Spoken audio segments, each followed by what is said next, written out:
diggers appear, and ain't no wannabes here with some not so nice advice for your writing career. To be clear, no punches will be pulled, but the punch may be spiked how they like before they get on the mic. To my left, we got the mighty Mer Lafferty, and if I piss her off, believe me, she'll come after me. And her co-host, Matt Evan Wallace, on the right. Yes, she may be half as hype as she can take him in a fight. So settle in, folks, buckle in and boot up. Time to meddle in a way to make your writer shut up. It's hard work, but the perk is that it's fun and exciting. Facebook will still be there when you're done writing. Ditch diggers!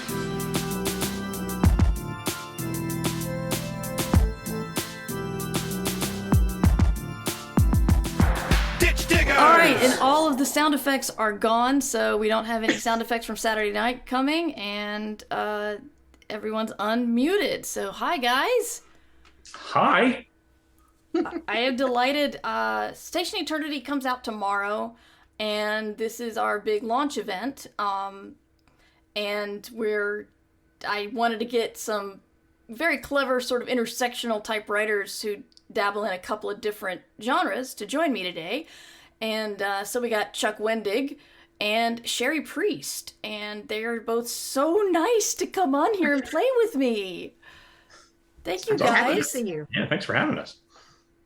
So yeah, Congrats, book coming out. That's exciting. Thank you. It was yeah, it's been in the works for so long. It's still hard to believe, even though I've got it. It exists. It's here. It's pretty.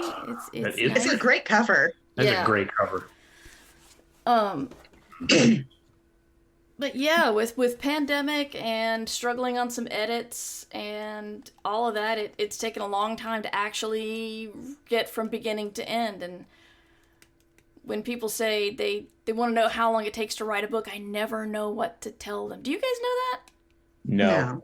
I kind of thought I used to, but then not only did like Wanderers happen, which broke any idea I had of how I write a book, but then there was, as you know, a pandemic, which turns out was sort of a area of effect, miasma of trauma and weirdness. It's kind of hard to be creative in that. Indeed. And Wanderers is huge. I mean, how long did that one take you to write? Maybe 6-8 months on the first draft and another 6 on edits, something like that. Yeah, it's 280,000 words. It was very long. Hey, for something that big, that's still... Yeah. I think last time I saw you in person, Chuck, you had finished it or were turning it in or something. This was like New York Comic-Con years. Oh my gosh. 2018 or something. Sure, that could be right. I don't know. The before times. It's all I know. Back when, you could hug somebody and touch their flesh and not go... Yeah. Ew. What? Well, I'm dead now. Yeah, that's it.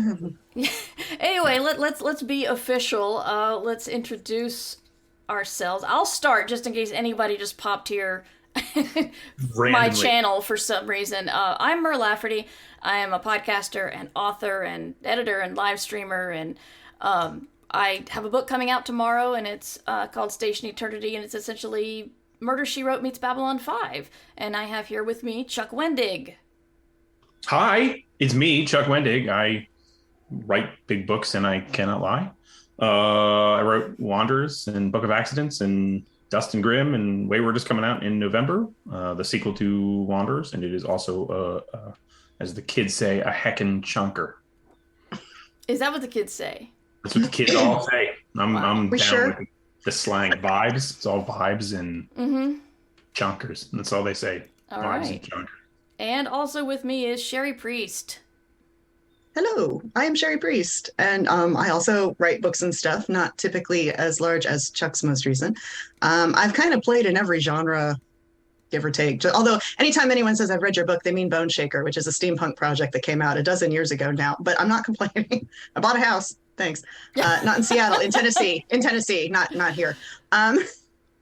But no, I'm mostly known for steampunk or horror or Southern Gothic or whatever. But I don't know, kind of the last few years, it felt like maybe the world was sort of just dark enough. And maybe it was time to do something a little more fun, a little light. And so I did this little mystery kind of inspired by something that actually happened to me, a very strange travel experience where a travel agent started changing my bookings to get me out of Texas. And it was so wild. I was just like stop by stop by stop, just like narrowly missing and barely catching. And this voice who's coming through my phone just keeps changing things. And it turns out, sorry, she's a psychic who consulted with the Houston PD for years and years. And she's like, oh yeah, sometimes it really comes in handy with travel agenting. And so I wrote these mysteries about this psychic travel agent who teams up with the Seattle PD. And the first one was called Grave Reservations. It came out last year around this time. And the sequel is called Flight Risk. And it will be out in the middle of November. It was supposed to be out November 1st, but it is being printed overseas. And at present, the printing run is stuck in a port somewhere. So somewhere. Publishing. Yay, publishing, indeed. Yay, publishing. You need a psychic port agent. Fine. So it's interesting you mentioned that, Cherie. The whole it looks like the world might be dark enough. How has the pandemic affected your writing, both of you? We'll start with Cherie. No, I don't know. It's kind of hard to say. We sold Grave Reservations kind of right at the beginning of the pandemic. I think you and I were like at a con having breakfast. At Confusion in Detroit. Yeah, because we ended up riding back to the airport I'm together. sorry. This means nothing to anybody watching. No. I'm like, I remember that. I was only thinking about it because you just now prompted me, actually. But yeah, no, that was the last event I did. Wow. It's my little Michigan event that I do pretty much every year, or I did. And so I'm like, all right, we'll do something a little lighter, a little more fun, get to be a little funny. And I opened it with a joke, actually, that happened to me on that trip, because when you're cleaning everything up during the pandemic and you're not going anywhere, but so much of this is set around travel stuff, you're like, crap, what happened to me the last time I flew? But while that particular trip was being rearranged in every direction, at one point I was at the airport, the booking table, and the flight attendant is behind the counter. She's typing at like 130 miles a minute. She's got these big fake fingernails and clickety, clickety, clickety, click. And so she's like, all right, I've got you rerouted. You're going through Hartsfield. And I'm like, oh my God, I got to go through Atlanta. And she doesn't even look up, doesn't even blink. She's like, sweetheart, you can die and go to hell here in the South, but you're going to stop in Atlanta first. I was like, that's true. I'm keeping that. I'm going to keep Good that. Line. That's for me now to use and steal. Magpie. But it was weird. And then like the only other thing I really wrote, I did 2 projects that haven't sold yet, which maybe says everything you need to know about my pandemic writing.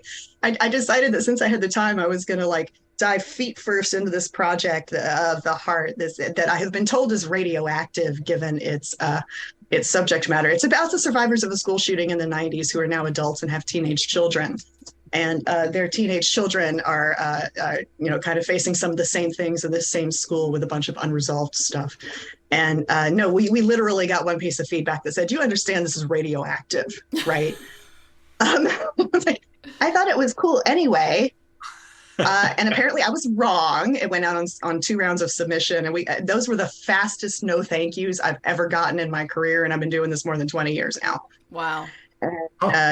So I decided to do a different kind of weird little gothic, and it was right around last year at this time, or a little before it, I guess, where I was going to take a writer field trip. I had to get out of the house. So I called up my old friend Kat Richardson, who used to live here in Seattle and now is out in Bremerton, a couple hours away. And we took a writer field trip to, the godforsaken ass end of Bumblefuck, this little tiny island at the far end of Puget Sound. It's not incorporated. There's no cops, no firefighters, the roads aren't really marked. There's only 2 of them, and they just go north and south along this island. And we stayed at an old alcohol plant, which sounds cooler than it was. It was like industrial alcohol from sawdust. It wasn't like, you can make alcohol from sawdust? Yeah, apparently it's a thing. And they do it for like industrial grade ethanol or something. I don't know. It was a historic plant that had been refurbed. So we took this field trip. Lighthouse? Sorry. Right. No. It's like something that will power a lawnmower, not something that you should. Gotcha. No, so we did that. And then I wrote this project kind of based at that little island. And that is out on submission right now. It's not like, and that also failed. It's like, no, we only just sent that out not long ago. But still, I'm like, come on. Some of this pandemic writing has to pan out, right? Come on, it's been like 3 years. Yeah. But so that and Flight Risk, which is completely different because it's more like Great Reservations. It's funny travel stuff and cop stuff and travel agent stuff and weird stuff around this little municipal airport south of Seattle. Oh my God, that'd be such a good TV show. I mean, I know like we write books, but that'd be. I think so too. Yeah. And your lips to God's ears, as they say. I hope. But yeah, that's been my pandemic writing experience. So there you go. Chuck, what's your pandemic writing experience? Initially horrible. Like I couldn't do it. I was on, I had to write Wayward, and the pandemic was beginning, and I was like, every day I'd be like, oh, well, today's not quite the day. And I'm like, Murr, you get it. We were, in game writing, and we had deadlines out the yin yang, as it were. And so like, I felt like prepared for this kind of thing. Like I hadn't written through all kinds of other issues in my life in the world. And I was like, it'll be fine. And I'll just get back to it. But then like day after day, I would be like, is today going to be the day I'm going to write? And I was like, no, I don't think it's going to be. And then thankfully I had edits land in my, inbox for Dustin Grimm and Book of Accidents. My brain worked really well with editing at that time, maybe better than it's ever worked with editing before. Cause it felt like it was like a mechanical thing. Like I could sit there and mess with this puzzle and not think about iterating new material. Active but not creative. Yeah. It was exactly. It was like, I do the same thing sometimes. It's like tinkering on a lawnmower narratively. So not that I tinker on any actual lawnmowers. That would be a very big mistake. So I did that for a while, and then there was still more not writing. And finally, I sort of got around, I think it was like September, October, after the pandemic had begun, where I started to kind of finally take the first tentative steps into Wayward. And I at that point was viewing it like an injury. Like I had the world and my creativity had been injured, and you can't really just like sprint on that shit. You limp along a little bit. I mean, you have to move it, but you can't go marathon running. So I would write like 100, 200 words a day, and then slowly started to kind of increase and get that. But it was very inconsistent to be like, and then maybe I'd have like a 2,000 word day, and then I'd drop back down to 500 words. But it was just like any direction, any movement and momentum was a win for me at that point. But so when I finally finished it, like, I don't know, 9 months later, something like that, I remembered almost none of it. It was the bizarre experience. Like I finished it and it was over. And like I turned it in and I was like, I have literally no idea how this is. I usually have a sense like, oh, it's good, but it sags here or needs this shoring up, or maybe this was just like I don't fucking know. I don't even know if it makes sense. So I turned it in, and when I got a really fairly nice edit letter back, I was like, thank God, because I really was sure that this was hot garbage. So thankfully it didn't seem to be hot garbage. So fingers crossed that remains true when people read it next month. Well, it's funny. I was dealing with a new agent and a new editor during this time, and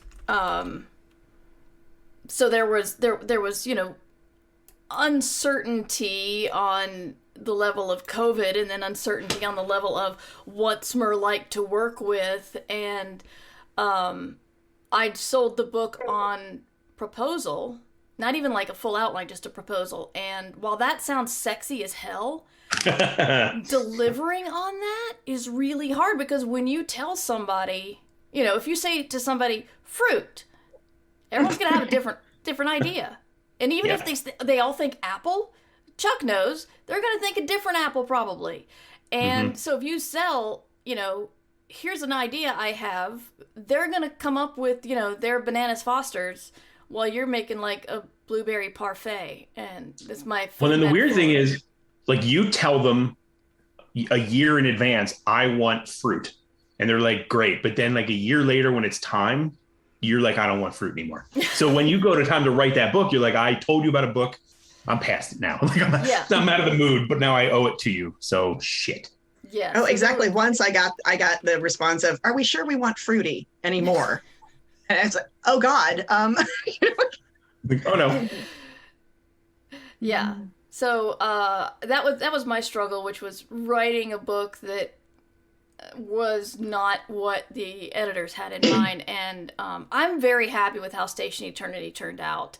My editor was very patient in working through everything with me. But it was hard. It was hard. It killed my self-confidence, because I had two projects I was working on too. My other one was the Ophelia Network, which was my Blue's Clues meets 1984 novella that came out in May. And that one also went through some major edits. And the funny thing is I got paid really well for it, except I had to rewrite it twice from scratch. Oh, no. So instead of got paid really well for 20,000 words, I got paid okay for 60,000 words, 40 of which were never seen. Yeah. So that was... Pour them into a hole. Yeah, exactly. No. So this is why, like, whenever you get one of those discussions online about advances and this huge advance, I'm like, oh, you don't know, you sweet summer children, what goes into any book, much less, you know, I mean, obviously bigger is going to be better in that regard, just for, you know, affording life in general. But sometimes like, that's a huge advance. Those authors are rich. I'm like, oh no, I don't think you understand how advances stretch out like taffy over the word count and the years and tax payments and the agent commission and the it's all chunked up in weird little ways. And Cherie, BJ has said in chat, I will be very disappointed if neither Grayson nor Lucy appears. Can you satisfy that, please? Thank you. There's Grayson. He is. Hey, Grayson. Like, huh? There he is. All right. Hi, handsome. Look, you have fans Grayson. You got like a tail tap out of him, and that was kind of the confused what? Why are we... Fly back down? Great, now I think he wants to leave. BJ, we blame you. Yeah, come here. Son. Grayson. He's a little dumb. Aww. Come here, buddy. Come here. And thank you, Jim, for putting the Audible link in chat. Really appreciate that. All right, I'm going to let him out because now it seems like he wants to leave. That's but I'll fine. be back. That's fine. He's like, you have woken me. I must leave. Yes, Go exactly. So yeah, that was my challenge. Those two projects, and now I'm afraid to sell on proposal anymore because it is not even like I've lost confidence in my ability. It's like I don't know if what I have in my mind, that all the little vague things that are just kind of boiling right now that I can't tell you yet, I don't know if that's what you're thinking, so maybe I should just write it and then give it to you. And I know that's not how this business is supposed to work, but it does that way once in a while. Like if you've been working with an editor for a really long time, I worked with Liz Gorinsky, who was with Tor and then started Erewhon. And I mean, we worked together for like a dozen years. And we actually hit that point where it's like, Liz, I don't want to write this. Can I write something else? And she'd be like, what do you got in mind? And I'd give her a couple sentences and she'd be like, yeah, do that. Yeah. But that's, I mean, obviously that's not something that everybody gets all the time. And since she left the company and we haven't worked together since, and it's been largely newer editors for me. And when you don't know each other very well, you're kind of figuring out where your boundaries are and like how hard you can push back and how much feedback you're willing to accept and still keep this as a thing that's yours. Yeah. And it can get fiddly. Well, it's funny when I did that with go ahead, Chuck. Oh, I did it recently with a writing book. I was supposed to be writing a book, oddly in theme with this little chat here about genre writing. It was going to be a sequel to Damn Fine Story, and it was sort of about how you apply some of those principles in that book to specific different genres and subgenres and so forth. And then, the pandemic happened, and then Writer's Digest went insolvent, and then got picked up by Penguin Random House. And it turns out then they were like, "Hey, we still want that book." And I was like, "Well, I had written that off entirely out of my brain." So then they're like, "Are you going to still maybe write that book?" And I was like, I guess I owe you a book.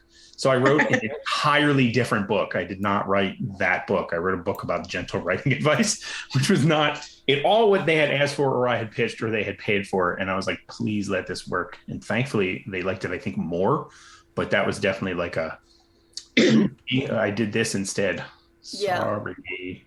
Yeah, for me it was I turned it in with the comments of, I know this book is flawed. I remember I specifically said I look forward to working with you to make it better. Like this is perfectly like I am open to all the things you have to say because I know the book needs work. And I think the book still needed so much work that she called my agent first to go, is Mer going to be okay with the amount of stuff I have to suggest? And I'm like, but I said it.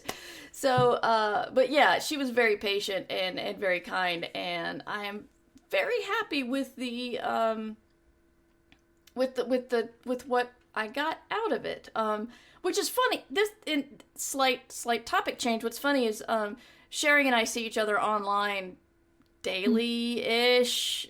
You know, we chat very frequently, but we don't always chat specifically about projects. And I realized Cherie hadn't known what this book was about until no about idea. 10 minutes ago. And so The cover was so cool. I saw it everywhere, and I'm like, I should probably ask what this book is about. So I figure it's very nifty looking. I should give the elevator pitch, which is Murder, She Wrote meets Babylon 5. I do want to say this is a button I did not come up with. I tried to think of all the buttons and I didn't come up with them all. But if you look on my channel, twitch.tv/MightyMur, you'll see if you go into past the videos I already made, also called VODs, you'll see Station Eternity Live, which we did on Saturday night, where I took the chapters introducing the two main characters and made them into an audio drama, and then we performed it live on Saturday night, and it was awesome. And that's also a really good introduction and boiled down to, you know, who these people are, because I took the idea of the amateur sleuth who has to solve a murder or more every week on TV or every volume in a book series, and sort of, as they say in our business, hung a lampshade on that trope, because I thought if somebody actually had that happen around them, it would suck.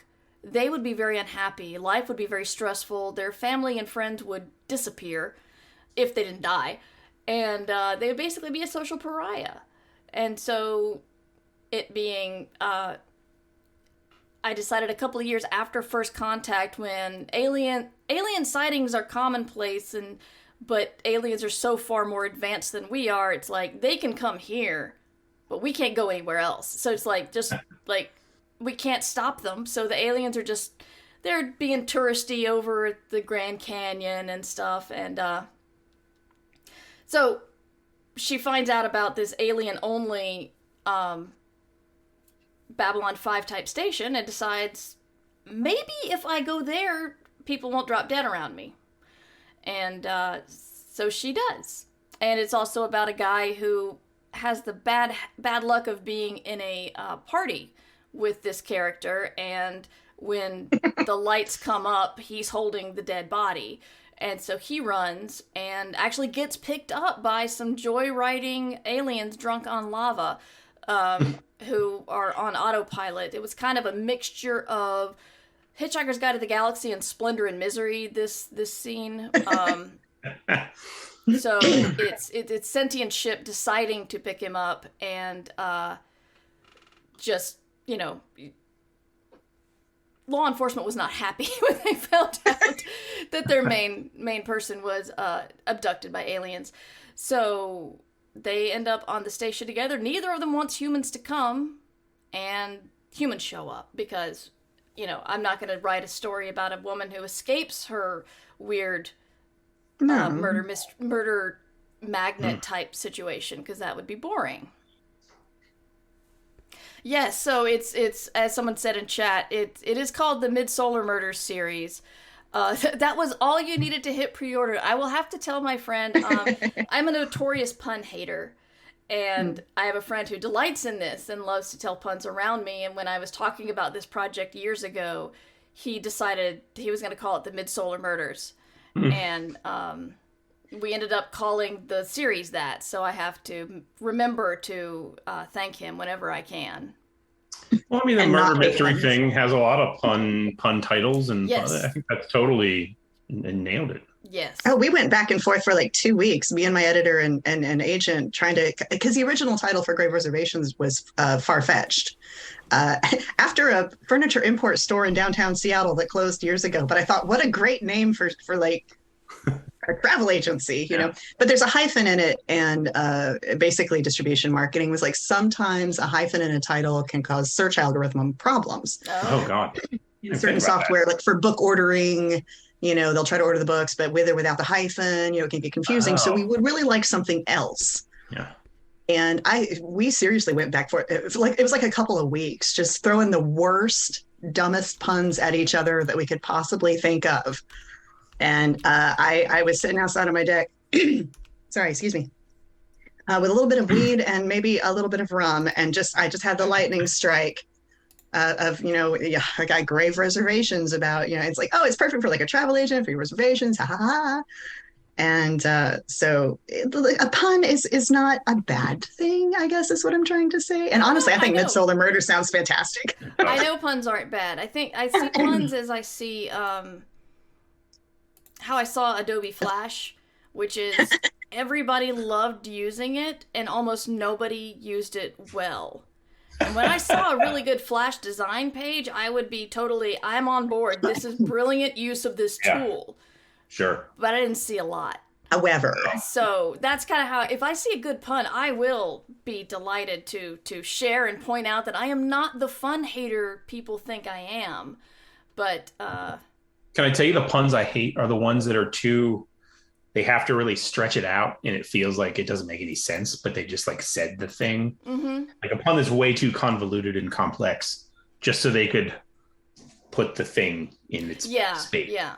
The only person who's allowed to do that is Colin, what's his name? From Whose Line Is It Anyway? Colin Mockery. Yes, right? He had that one setup about like somebody who steals a bunch of trinkets from a store and the Irish cops. I don't know, but the punchline was it was a knick-knack paddywhack. Yeah. And if you do that, it's got to be good. It's got to be like so fast off the cuff. I'm like, all right, you are the only person alive who's allowed to do that, sir. That tracks. Well, it's Colin Mockery. I mean, he's a master.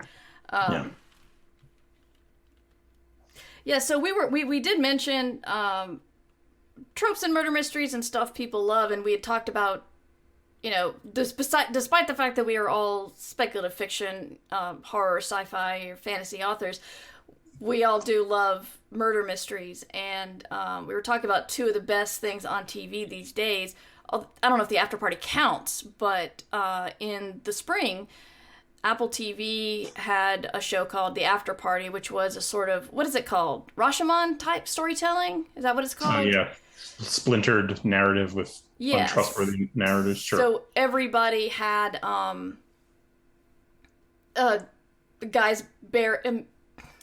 guy is murdered after the 15-year high school reunion. And then you see the evening from all the suspects' points of view. Yeah, and stylistically, it changes stylistically for each. It's almost like a different sort of genre of storytelling. It's great. Yes. We have the rom-com, we have the thriller. The animated. The animated was so good. We had the musical. I bought the entire soundtrack for those 3 songs. I didn't realize. I bought the soundtrack to Girls 5 Eva for the same reason. I heard Girls 5 Eva is great, by the way. Oh my God, it is it's so on Peacock, right? Because we just got that. Yes. What is that? Yes, it is. Okay, Girls 5 Eva. Picture it: bunch of ladies our age who were in a girl group in the 90s, and circumstances bring them back together. They're surviving members. One of them is dead now. As far as you know, I really thought maybe by the end of the second season they were going to bring her back, but apparently not. So I'm not spoiling anything for anybody. But these 5 ladies, it was Girls 5 Eva. And if you just look up the theme song, so it's Sarah Bareilles. She writes all the music and stuff for it, and she's so freaking funny. And it's like, gonna be famous 5 ever, 'cause forever's too short. And it's exactly that kind of cornball. Wow. And they really get into how, like, back in their misspent youth, a lot of their songs were maybe not things they would want their own children to listen to. Like one of the songs is like Dream Girlfriend, because all our dads are dead. He gave us some advice. We don't remember what he said. It's so good and so funny and so charming and kind. And fair to everybody, I think, for the most part. It's got a bunch of great guest stars, and Stephen Colbert plays a drop-in character who is a Scandinavian, like the famous Scandinavian songwriting dude who writes all the famous songs, right? I mean, cannot recommend it enough. It's not very long. There's only 2 seasons of it so far, and it is just a delight. Sorry, I did not mean to derail, but yes, go watch that. Awesome. Well, what did you guys, going back to the After Party, After Party. what struck you about it as I kind of saw it as groundbreaking. I don't know. I've had to try to work through it, but what stuck out to you as this is a special thing? It felt to me like a modern, lighter telling, perhaps, of And Then There Were None without the body count, which I realize, or because And Then There Were None, the cast shrinks and shrinks and shrinks and shrinks and shrinks. In this, it's more like your suspect list shrinks and shrinks and shrinks and shrinks. As you get each individual biography, you start to, I think you as audience, and I realize that in some ways, we are maybe not the ideal audience for TV mystery stuff because if we've written that stuff, we start to see the seams and we start to guess what the tells are going to be. But as you get each individual biography, I started to eliminate suspects in my head, like, all right, probably not that one, probably not that one. Almost like, I don't know, but the individual biographies and each scene is its own different thing, and each person has their own separate story that is plugging into a larger story. Yeah. But it's so much fun, and the characters are so unexpected in so many ways. I really liked that nobody was as 2D as you were initially given to believe or suspect. And once you get everybody's POV, you see everybody as a fully formed member of this after party. But they're not on an island. They're in this one rich guy's house, and they're all trapped there because of the police and the lockdown. So, but Tiffany who has her own motivation? Yeah. Oh yeah, so good. She was funny as hell. Yeah. And dude, what's his name? The main guy who gets accused of it. Oh, he has an odd name. Oh, funny black guy wakes up with the whiskers drawn on his face. He's on Werewolves Within. Yes, Werewolves Within, and he was on Ted Lasso as like the easier to that's right. Right. I was like, holy crap, this guy, he's somebody I never recognize him every time I see him. He just disappears into every role. He pops up on I Think You Should Leave sometimes, the sketch comedy. Yeah. Great. Yeah, he hosts the baby competition, which is such a fun. No, I can't think of the character's name, but he was. Oh, that's right. I saw that. It was really one. tremendous. Yeah. To tell that story kind of from the accused's point of view as he's watching everyone else and trying to figure out who did it along with you, because he knows he didn't do it. Yeah. Or he's pretty. It was the stylistic changes, the storytelling changes, because it was such a clever way to help you understand the characters in addition to doing something different and keeping it fresh. So because and it's like every character sees themselves as the hero in their own story, but how do you adapt the hero in their own story to a murder mystery where kind of no one is a hero and someone killed somebody? And it really it's pretty fascinating, broken mirror version of, and it's so funny. Like it's great. Yeah. And they do manage to wrap all of those genres into the murder mystery. Even as a whole. It's like the hub. Yeah. It didn't feel tacked on. It felt, purposeful and appropriate. Yeah. Plus Jean-Ralphio from, Parks and Rec.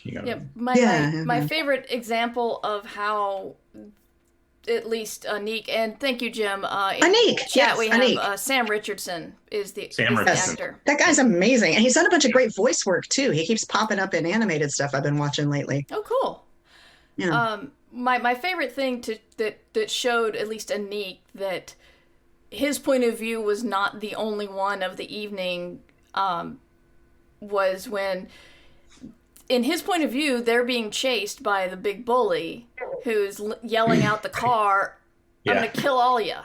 Right. He was a koala. And then when we see the story from his point of view, his daughter's in the back seat. She had given Anik her little stuffed koala, and then stuff happened. And so when Anik left, he still had the koala. And so at the light, he's yelling, "Koala! I need the koala!" And that was a beautiful. See, that's the kind of wordplay I like. That was just very clever. And I heard they're doing another one, and I think Tiffany same Haddish, cast, I heard. And of course a different cast. That was sad because I fell in love with that cast. I want a show about Walt. They had the guy that nobody remembered ever. Yep. They didn't remember him in high school. They didn't remember him. It was his house that they had the high school party in, and nobody knew. We remember, And he's wandering around, trying to say something and then going, Walt, I'm Walt. And now whenever I feel like overlooked or anything, I just start yelling Walt, and that makes me feel better. He's so overlooked, it's almost science fiction. Yeah. One of the things I really like about that show is it pushes the line just enough where it doesn't feel, for a murder mystery, it doesn't feel overly serious or overly rigorous. It still keeps its logic, so it doesn't feel unbelievable, but at the same time, it's like, it's pretty loosey-goosey. Like, it's fun, silly, even though it's murder. Yeah, Walt was kind of the silly version of I read this years and years ago. Forgive me if I get it wrong. The Gaiman book Neverwhere, where the guy like starts vanishing and people can't detect him, and he keeps like, hey, I'm right here, and they'll notice him, but only for a few seconds, and then he's lost again. And I was like, Walt is the funny version of that. That's right. Yeah. It's tragic but hilarious to us. Yes, there is a point. We feel very sorry for you. There is a point of view where there are puppets. And in the person whose point of view it is doesn't interact with Walt, but you see a Walt puppet wandering by in the background going, Walt, and it's just it's beautiful. One thing also we wanted to bring up in common day murder mysteries that's not quite everything we're always the standard that we're used to. Is Only Murder in the Building. Only Murders in the Building. That's still a weird title. I was rewatching the first couple of episodes and realized how they got with that. Is like, we don't want to cover Central Park, Only Murders in the Building. And it's still an awkward I saw an interview with Steve Martin talking about it, because I didn't get the title either. And I kept tripping over it. And he's like, no. The whole point was these guys are old and they don't want to leave their homes. So that was literally his pitch. He's like, I don't want to film it anywhere else either. He's like, I largely want to film inside a single building. Right. Wow. Just because we're lazy, I'm we're old now. We don't want to I want to be right here. Yeah. Yeah. I love that approach. It's like, man, seriously, think of how many lives could have been saved if Jessica Fletcher had been like, I'm just going to stay right in my house. That's true. Yeah. I do discuss that possibility in the book. It makes for lonely existence. Very lonely and sad. Yes, B, don't spoil me anymore. I haven't gotten to the end of season 2 yet. I'm about halfway through, I think. Oh, yeah, no spoilers on either season. But I love that show. It's a great show. Yeah. And the way it's a nice study in how, like, we talk about like closed and open fantasy. Like, is society aware of werewolves? Is society aware of vampires? That's open. If they don't, then it's closed, you know? Mm-hmm. And mysteries will do that too sometimes, where you're introduced and maybe the audience knows all along who did it and maybe they didn't. So I kind of think of those as open and closed as well. And Murders in the Building does such a nice job. I think especially in season 1, but I also liked the way they circled back around in season 2 of like, all right, well, you think you know who all the players are, but I'm going to introduce you to a couple of new ones here who may intersect the plot in ways you hadn't anticipated. Yeah. And sometimes that can feel like it's going too far afield, but I think they did a really nice job of keeping everything tacked really, really closely to that building and to that murder and to those people, and bringing forward the characters in the story who you might not have noticed otherwise, but who played an important part. God, and it's so many great people on that show. Oh my God. So many. Yeah. The two Martins, Martin Short alone, but then Selena Gomez is like the best thing on that show. She's so great. And it does a really good job too, highlighting both her character and the sort of the way she acts into that role. She's foil for them. Yeah, she's also really the one who has that, like, well, you're, Bloody Mabel, you're around all of these bad situations, and then whatever's in her past comes up, and it's just like, so she's the one where all the baggage gets kind of hung on. Yeah, and in season 2, you get more of Steve Martin's too, though, with his not stepdaughter and all that. Yeah, and Martin Short gets some things. Yeah, that's really. This is true. They do a really good job of tying all of these situations to the characters' histories, and not necessarily in a way that makes it obvious or like direct, but it all has like a gentle gravitational push on how it all happens and why it happens. Yes. In a moment, I want to do the rough description of Only Murders in the Building, and mention what I like about it, but we have had a request in chat to summon Evil Mur, and Evil Mur gives terrible writing advice. And when I have a guest, I welcome my guests to also give their version of the terrible writing advice, or they can disagree with Evil Mur, or they can just sit back and wait until I take this ridiculous mustache off. Oh man. To summon evil murder, Joey has asked, how do you deal with keeping suspense for a reader in a murder mystery? And I think step one is know that your reader is a fucking imbecile. They don't understand anything. They don't. You're probably the first book they picked up because they thought it was a cookbook. And because a lot of mysteries have like food involved with them, so they probably thought it was a cookbook and they picked it up and they're looking for the cupcake recipe. And so you can basically say who killed people on like chapter 3 and they won't notice it. And you will have, it's you can put it on a billboard. You can have people mention it, and that will make people, well, clearly they're not going to say the murderer in chapter 3, and so they won't look at that person for the rest of the book. They'll be like, oh, that's the red herring, because they'll also be looking for a recipe for red herring in there, and so if they come across it, that's what they'll think it is. And so you just have to know that your reader is too stupid to get most of what you're talking about. So, There it is. Yeah. do either of you have any thoughts? Evil writing advice. Evil writing advice. Yes. Well, regarding building mystery, keeping suspense, or any other bad writing advice. Chuck, you've got a ton of good writing advice. I can definitely do bad writing advice. I mean, sure. Do I have to shave my mustache if I'm doing it? No, you don't have to. I didn't warn you, so there's nothing. You don't have to have anything ready to change your opinion. Yeah, I think. I think you just never keep the suspense always going, and you do that by never solving the mystery.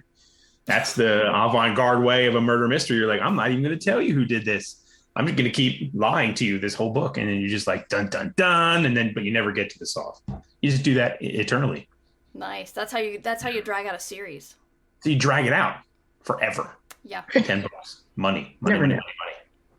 Suggestion is Bad Chuck adds a beret. I don't have one, but yes. Yes. Cherie? I'm looking for I don't. Oh, Cherie does have something to summon evil Cherie. Jim says in the chat the Twin Peaks approach. Oh yeah. How about hear me out? A top hat. Oh, nice. Evil Cherie in the top hat. I like it. Evil Cherie. I forget why I even own this. To summon evil Cherie. So long. Yeah, obviously. It must be an old steampunk thing. Evil Cherie would say, yes, write to your worst reader 100% of the time. Assume they're not paying attention. Also, what if we brought back the choose your own adventure? What if the reader gets to pick who did it? What if they get to pick the ending that they like best? Like Clue. Yep. Great murder mystery. Sure, it was done great once. It can be done great again a bunch for you, I bet.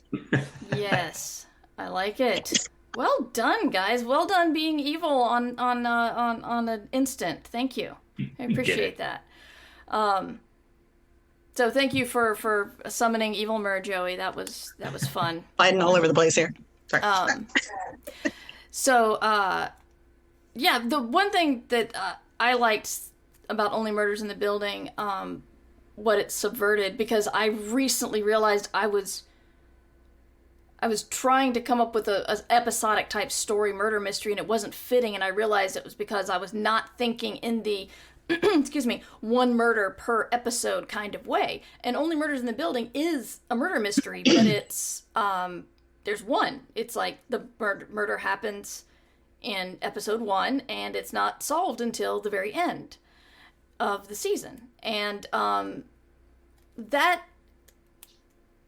it's a different kind of storytelling style because it requires you to still keep things focused on the murder, and yet you're going to have to do a lot of misdirection and character building to keep the story going for as many episodes without ever solving anything. And one thing that I think a lot of these either amateur or pro sleuth stories is another trope is they don't grow as people because that's not what you're reading for. Hercule Poirot is going to be fussy about eggs any time. He's never going to grow out of that. And he's never, and I think there's a big deal in Curtain when he actually shows that at least there his mustache was false in that book. But it's like there's no character growth because that's not what you're looking for. And in Only Murders in the Building, that's almost entirely what it is, because you've got these three people who are growing as a result of the friendship they build. The journey is the friends they make along the way. It's not the murder. Yeah.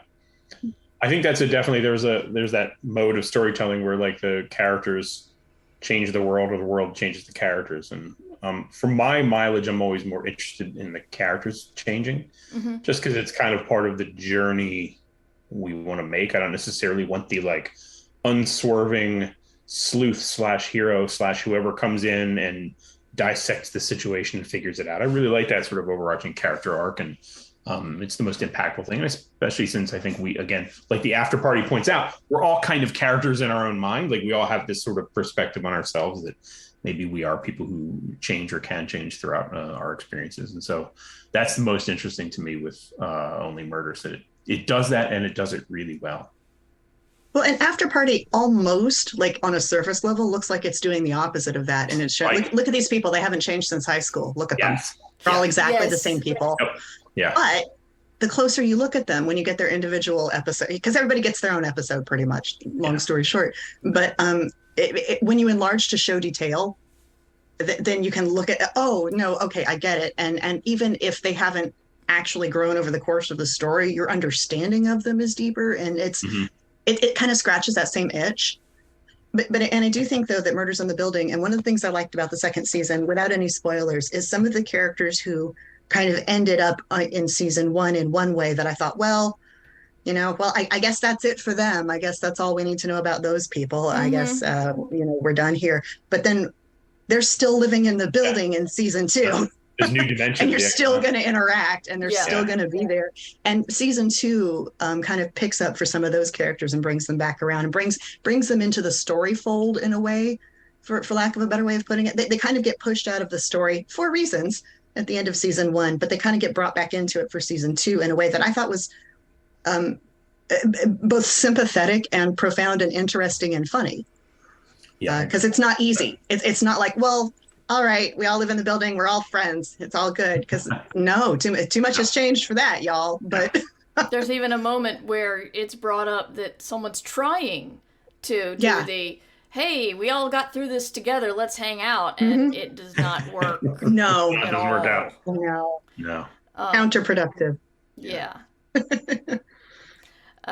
So reminder, if you're listening to this later, we are doing a launch event. We're talking about mysteries and books and stuff, but we are talking about the launch event of Station Eternity, which is, if you're listening to this later, it's available now in your local bookstore or your online bookstore, or where you get audiobooks or where you get ebooks. It's a lot of places. So if you like murder mysteries or books that point out tropes and try to subvert them, or space and some really weird aliens, I recommend it, but I'm biased.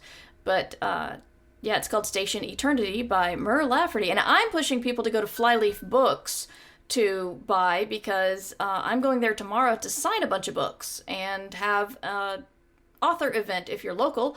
So do they ship, by the way? Flyleaf? Yes, will they ship exactly. That's why I'm pushing people to go. Anybody. That's right. Anybody. So do you can customize your signatures? Like, will you sign stuff to people? If they ask, do you have an arrangement with the personalized? Yeah. If they ask, personalized stuff, Magic. I've never had, the Gaiman level of line, so I can actually, Gaiman does do the personalization. I've never had the whoever won't do personalization level of line because the line's too big.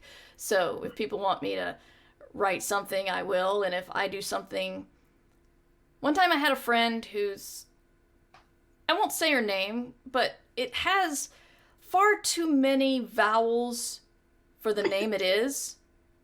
And she admitted that it was, her father didn't quite know how to spell it when he filled out the birth certificate. And I knew all of this. And when I signed her book, I still spelled it wrong. And so I ended up writing this big, long thing about how it was your father's fault that I spelled your name wrong because it shouldn't have been spelled that way in the first place. And I'm very sorry that I misspelled your name. But, you know, it's not all on me. Your father needs to learn how to use vowels. And every once in a blue moon, I'll get like a message from somebody going, I think that this is a fake signature because you spelled your name wrong.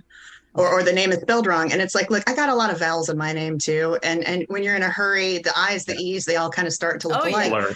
And it's like, listen, that is a virtual guarantee that is an authentic copy. I mean, what are the odds that somebody is going to fake it and spell it wrong? No, that's me. I did that. So let me just validate that for you. Yes. Mike Underwood is in chat saying hello to both of you. Hi, Mike. Hi, Mike. And because Gail pinged me on Twitter, I should say. So Gail Carriger and Carringer, God, I don't think I even ever knew. The hard G, Carriger. Or is that the soft G? Or seems right to me, right? No, Gail. she's a hoot, right? Yeah, so for a hot minute, she's awesome. For a hot minute, back around 2010, 11, 12, there was a rumor going around that she and I were the same person because we're both women of about the same age, writing steampunk. We both had Technicolor hair sometimes and glasses sometimes. And so people would ask us to sign each other's books all the time. And unto this day, definitely for me, probably for her too, I will sometimes get one brought to me that she has already signed. It's like, hi, Cherie, how you doing? You know, it's like, hi, Gail, just signing this copy of Soulless for you. Yeah. So there's a bunch of those out there. When we did finally meet, it was at a panel at SteamCon in Seattle. It wasn't their first year, it was like their second or third year. And the room was packed. And I swear to God, it was literally just people who wanted to see in life that we were not the same person. Wow. There were still rumors. Never seen them together. You need to see Yes, them. it was like, we have taken photos together with each other. And there's a really famous, relatively famous for purposes of this conversation, when it made the rounds for a hot minute where somebody's like, hey, Cherie, throw the words. I'm like, yeah. And Gail's like, I was like, sweetie, you're hanging 10, California girl. Come on. But no, she's always a good time. She did Confusion actually in Michigan a year or two before the last one that we did, I think. Yes, we Cherie and I heartily endorse Confusion in Michigan. It's it's probably the best little con I've ever been to, with the most pros and pro-friendly stuff going on. But yeah, Gail is one of the godmothers of this podcast. She and Howard, I was having lunch with she and Howard Taylor, like 2014 or so, I think, and was talking about how we needed a podcast about the business of writing, and thinking I should bring Matt aboard, and this was just a random sort of idea I had, and both she and Howard were just like, do it, and they were very pushy, so because I often go, hey, I wonder if I should do X, and then never do it. I credit them with helping me make the moves to actually make this podcast happen. So yes, Gail is well loved around here. Well, we owe them thank you. Yes. Yeah. So what else do we want to talk about, y'all? We've gone for an hour. Chuck, you haven't sworn at all. I know that's what your fans are here for. Shit, I know. I put them all in the books now. Okay. I'm on a diet. I'm on a profanity diet. I'm not really. My 11-year-old is starting to kind of like swear a little bit, like, and he's kind of trying to like not know that he does, but it's like you're like, yeah, I know. No, he's like it's for him. It's unusual. Like he's been like such a, I would never, and then it's like, God, he does this thing in the morning. It's like when he has like Mondays are really the high note for this one. He likes to fake ASMR, and he'd be like, all right, we're gonna do our ASMR. He's like, and we're just gonna say 3 goddammits and 5 cleansing Jesus Christs. And so then he just screams it in the car on the way to school. Like the ASMR ends and suddenly profanity is screamed loudly. That's a great like hype up to go to school or work or anything else. Yes, and it seems to actually like click him into place to be at school. So I love this. I love this so hard. Wow, that's amazing. Yeah. See, that's ASMR I can get behind. Right. I find that's what I said. I was like, put this on a creepy, podcast. But heavy metal ASMR. Yes, exactly. Going back to signatures real quick. One thing that's funny about me is Murr is not my legal name, and so when I have to sign like a check, I have to sign another name, and then when I sign my autograph, I have to make sure to sign it Mur, and it's there are some out there, but my handwriting is so bad anyway, it would be impressive if you could spot it. But it's yeah, sometimes when I get into, like, I just had to sign a whole bunch of book plates, and had to remember every time, just MUR, that's all, just half of murder, that's all you gotta do. That's all you have to do. Yes. Half the murder. Yeah. I was doing sig sheets for a Subterranean book a long time ago. So Subterranean will often release special editions of books or anthologies that are all signed by all the authors on the inside sheets. So they mail those sheets to each and every one of us. It turns into this whole chain, which is great. But when you've done like 1,000 of them and you're not really super paying attention at a certain point because you're doing this while you're watching TV, sometimes you'll realize you've signed on the line that was not for you. So you start leaving notes for the next person, like, hi, whoever, I'm really sorry, you can sign on my line. So somebody out there has a bunch of copies of that sort of thing. It's like, what you gonna do? I have to say it makes them more valuable. Probably, yeah. Like those stamps that are printed wrong, you know? Mm-hmm. Yeah, I usually, when I'm signing things like that, I usually just write MUR in capital letters, and that's it, because they kind of all cartouche. They all, you know, merged. They all merge together. It's just like scribble, scribble, scribble, mur. So they merge together. Not really. Your face does not say well done. Yeah, I know. This is fine. So tell me something, and I know this is just completely out of left field. What do you think people don't know about the publishing industry that they should know today? I feel like that's a whole hour of intake therapy, like just level setting for your new therapist. Yeah, all of it. Yeah, all of it. Listen, it's why you need to have writer friends. I saw there was a keynote address, and I won't name the author. It's not someone in our genres, but it was a great keynote address. It's very funny, but it was a good portion of it was devoted to like why you shouldn't be friends with writers, because writers are neurotic messes, and you should be friends with like plumbers and boxers, and they're going to help you with your fiction, and they're going to be a distraction for you from the things you do. And I think that's also great advice. But at the same time, if you have normies in your life and you try to tell them literally anything about the publishing industry, like you can just watch their eyes sort of either glaze over, or they just like, they start to get worried. They're like, is this all real? Like, is this your industry? You're like, yeah, this is all. So that's my advice, is like, people don't understand how badly we need to talk to other writers sometimes. Cause like, they're the only people who are like, yeah, I know what the horror is that you're going through right now. I get it implicitly and intimately. It's also nice to hear when something bad happens to you, like getting orphaned or fired by your agent or something, and you think, I'm the only writer that has suffered this because everybody else has their shit together. Right. And you get to hear, no, that's happened to many. Totally common, unfortunately, thing. Yeah. Yeah. Have you guys seen the video making the rounds? I saw it yesterday of a young woman whose book came out, and she and her family spent all that money and put a really big event together, and the bookstore didn't have any of her books. Yeah. And I mean, all of us are like, oof, honey. Oh, been there or been real close to that. And like, my heart goes out to her in every possible way. But I kept seeing writer friends like, oh my God, this happened to me for this and this and this. And just kind of throwing those stories out there. And it's not a competition. Nobody's trying to one up her. It's really, this is the neurotic writer way of just like bringing you into the circle. Yes. See, sweetie, no. You're one of us. Yeah.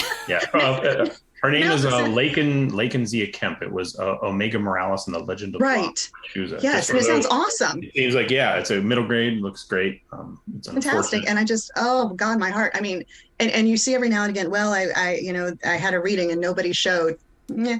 What I like to tell people, I did one at this bookstore in Missouri. It was Left Bank Books when I was on tour. I had 4 people show up and 2 of them worked there.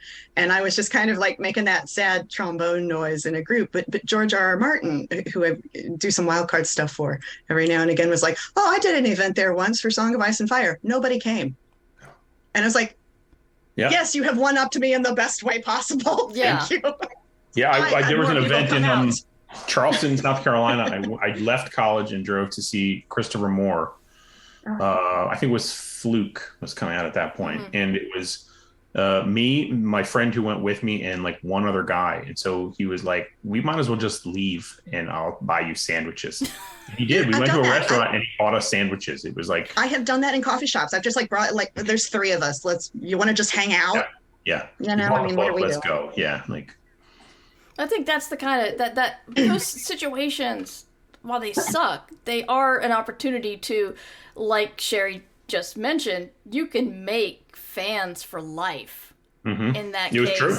And it also gives you a chance to appreciate bookstores and what they did to, if they actually had your book, I mean, you know, and what they do to help writers. So still showing your appreciation and for the fans that did show up and for the people who put the thing on is a big step. I mean, people selling your book at a bookstore, people telling your friends, that's a big deal. So I'm guessing I'll see you tonight or tomorrow night, BJ. I'm hoping.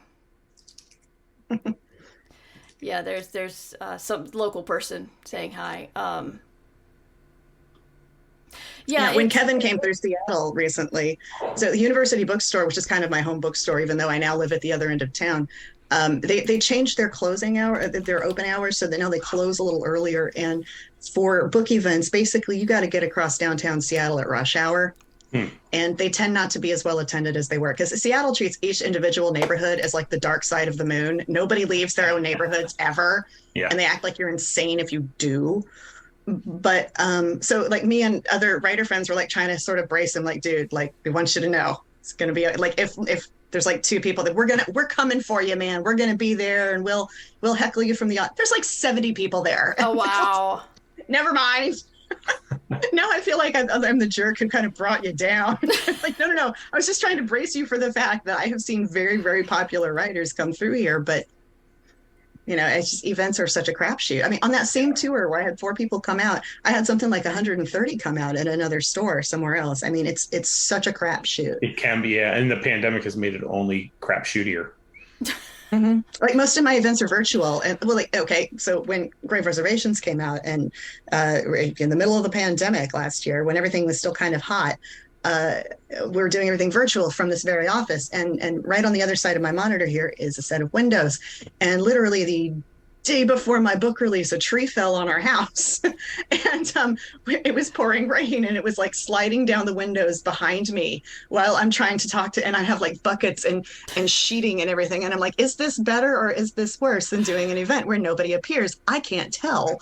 I'm trying so hard to ignore the fact that there's water flooding into my office while we're having this conversation. Wow. Yeah. Metaphorical project. Yeah. So it's like a whole different set of problems in a pandemic, but And then for the next day, we had the roofing guys stomping up and down, and there's like tarps flapping behind me. And so like sometimes I just appear fully blue on the screen as the tarp slides down over the window. It's like, yeah. It's fine.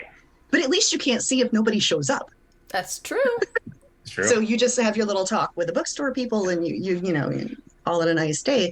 And like sometimes shit does happen. Obviously, like I was saying, how the sequel is stuck in a port somewhere. Yes. All of my book events are already set up for the release for this at the beginning of November. And I'm just extremely fortunate that the publisher has like some of the stock has actually been published and will be released to these stores. But it could have just as easily gone the other way. And I have seen it go the other way for people. And it's such a hard industry, and there's so much uncertainty. Yeah. And I guess what we need to bring back is people waiting at the port for the book that's on the ship. Didn't they do that for Charles Dickens here? Or they just like they were waiting for the next serialized Charles Dickens? Yeah. Dude. And so excited to wait for him to and that you need to get your fans to go to the port and start like demanding and cheering and waiting, and you need to rock the boat literally. I think you guys are like wildly overestimating my popularity. Even if you get like 20 people, it would at least make the news, and that would be interesting. Yeah. Well, I'm just thinking of Anne Rice showing up for events in a coffin back in the 80s and 90s, and like I want that kind of wuffy at some point. I want to be able to show up in a coffin carried by handsome men, what the hell? And then if nobody shows up, well, they will wish that they had. Yes, exactly. You missed the coffin and the handsome men. That's right. Come up. Chuck, tell us about your next book. Wayward is the sequel to Wanderers, which I didn't know that I was necessarily going to write, which is kind of a weird thing. But Wanderers was a story that has an end, but also has a world that could continue and some characters that we could see what happens next. And so I always said, like, if the story had a place to go, and if obviously enough people were reading the book, I would consider writing a sequel. And thankfully, both of those things kind of worked to conspire to have me write a sequel. So I did. It's a weird book to write about a pandemic apocalypse after the pandemic ended in that book. So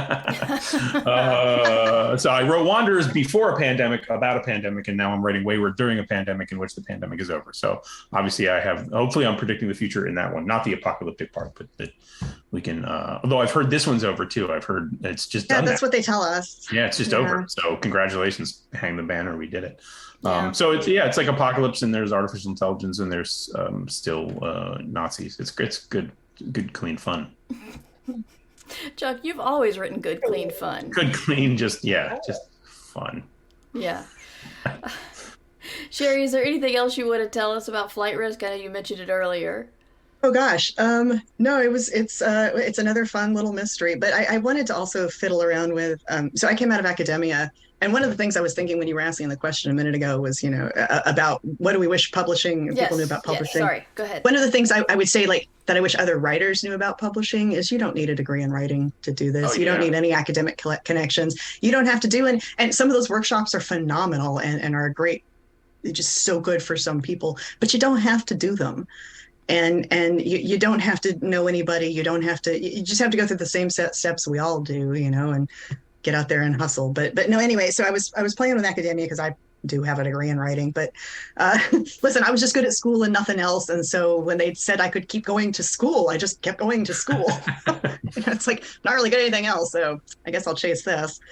But there was a lot going on in academia that people didn't like to talk about, that everybody knew about. There is a teacher at my alma mater, open secret, that he slept with students a lot for a really long time, and that he would help them get into special classes and things and workshops and help them get jobs. And everybody just acted like, well, that was just totally normal. Well, times were different then. That dude retired like a year ago. Okay. And he's a very well-respected person who lots of people, have lots of great things to say about. Not me, because I worked there and I knew all about him. And a lot of us did. But I started thinking about, like, ways to set a murder in that kind of circumstance. Who might we wish to kill, and who might do it? Because some of these girls have partners who responded very badly and would try and make reports. Some of these women have spouses, and some of them have family. And so when this, it basically playing with the idea, all right, well, publish or perish, academia's murder. All right. So there is an element of that in this, but there's also, here's the one thing I should have said in brief, real quick. On the cover, there's a dog. That dog is fine. Yay! Nothing bad ever happens to that dog. His name is Cairo. He was named after a beanie baby that a 12-year-old had, and he was found in a Target parking lot. And for the first 3 pages of Flight Risk, he is missing. He took off out at Mount Rainier National Park down the trails, and his people are handing out flyers looking for him. The only thing I'll spoiler for you is that he turns up in 3 pages, and he has a present for everybody, and it's a decomposing human leg. But he lives happily ever after. The dog is fine. and this, anytime I have animals in my horror stuff, I always heavily front load. This animal is fine. The people. Yeah. But I don't. The dog never dies in my book. I just don't do it. So, but yeah, it's a silly little mystery that also touches on some more serious stuff about power dynamics and who is believed and who is not believed and who gets consequences and who doesn't. So that's what Flight Risk is about. Yeah, the animal thing is a very weird dynamic in fiction. I remember I was reading the Dexter books, which were pretty good until they suddenly turned supernatural. And it's Dexter's like looking for, he's hearing this moaning, and it sounds like an injured animal, and he's looking through these places convinced that a dog is about to die, and when he comes across the person making the noise, it's a human.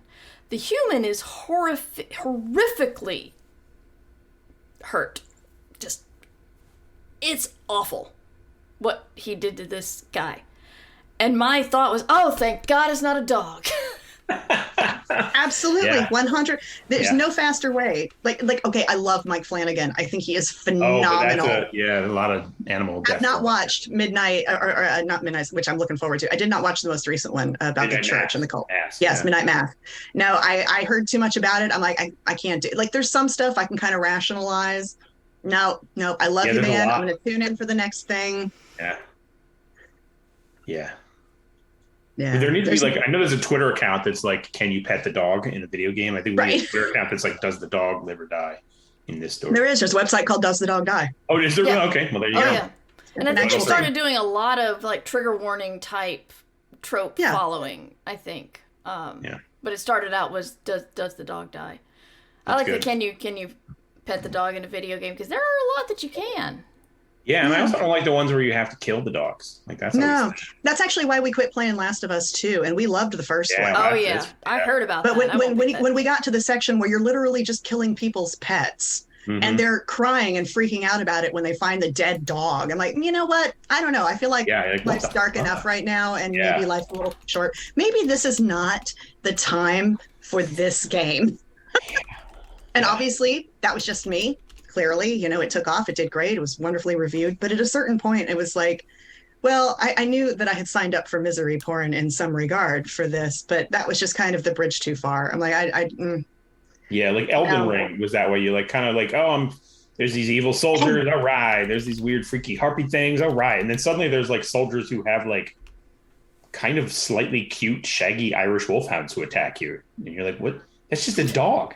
It's not like an evil dog. There's skinless dogs in the game, and I don't want to kill those either. All right, obviously it's a supernatural. Resident Evil, same thing. Like, okay, that's a zombie dog. That's not a dog anymore. Zombie dog. Yeah, but this is just like a wolfhound or something. What the? I don't want to. Yeah, this guy. You just like run away. Like I just run from the dog. Just get away from the dog. I guess Dragon Age. They've got these war dogs, and when they die, they make sad dog sounds, and I'm just like, I didn't want to do it in the first place. It's not my fault. It's sad. Yeah, I get that it's part of a psychological trick to draw you closer into the story and to make yourself more of a character within it. But it's just not for me. And it obviously works for a lot of people, or nobody would do it. But it's not for me. I just want to pet the dog. I just decided I want to write fanfic about the hero that's screaming and running away from a war dog, not because he's afraid, but because he doesn't want to kill it. Doesn't want to kill it. Yeah. I mean, I've got my 2 house bears, and like the very thought of anything happening to either of them just makes me want to go full murder. Yeah. And just no, can't do it. Yeah. Like, don't I have enough depressing reality in my life as it is? Like, I know people treat animals badly. I know. I just try not to look at that shit as much as I don't need it in a video game. And it's like, good God help me. I actually know like the first 2 or 3 seconds of the audio for like every Humane Society commercial now. So I can just grab the remote. No. Yeah. How many animals do I have to adopt and rescue so you will quit showing me these fucking commercials? Damn you, Sarah McLachlan. Yeah. I know, right?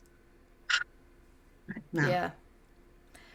Well, guys, is there anything else you wanted to talk about or mention or promote or just congratulations, Mar. Yeah, congratulations. Seriously, this book sounds awesome, and I feel silly for not knowing more about it. It's like I keep seeing the cover everywhere, and it is so cool. And I'm like, yay, my friend Mur has a book coming out. Just go get it, everybody. Thank you. Right now. Flyleaf, right? Yes, Flyleaf Books. Its link is in the chat again, and or you can buy it from wherever. But Flyleaf is where you'll get it signed. A couple of other places will have book plates later on. I forgot to put my virtual tour information in here, but I'll have it on my site. And Yeah, thank you so much, Chuck and Cherie. You guys are amazing for taking time out of your day to hang out with me. You both have books coming out, Port Willing, on November 15th. And so fingers crossed. You guys have a month and a half to get the first books of those series and read them, and then pick up book twos. Hurry. Oh, actually, Grave Reservations, the ebook is $2.99 or $1.99 through the 9th of this month. Oh, nice. So you can get the ebook for that, like super cheap, pretty much anywhere. So I should have said that. That's how good I am at self-promo, okay? Like, I should have led with that. No, you can get the first book, and it's $1.99 for the ebook right now. Have that, people. Until when? The 9th. The 9th. Okay, so this October. will go up in the podcast So it's good this feed. week. This will go in the podcast feed, and you'll still probably have a chance to get that deal. So I think I won't raid today. I don't see anybody on. So I will just end the stream. Thank you all. Thank you everybody in chat for hanging out and asking questions. And the stream tomorrow is up in the air because I have to go to my book event and my dad's coming. So I'm not sure how everything's going to go. I may or may not come up. Go ahead and follow, and then you'll get a notification. But then I'll be back with the regular stream on Wednesday doing probably either Validate or The Wandering Village. So thank you, Chuck. Thank you, Cherie. And thank you, everybody in chat. Thanks, Mer. Thanks, everybody. This podcast was produced under Creative Commons Attribution, Non-Commercial, No Derivatives License. Music provided by Devo Spice, devospice.com. Ditch Diggers! This is a free podcast brought to you by the kindness of our patrons. If you would like to also be kind and a patron, go to patreon.com/mightymur.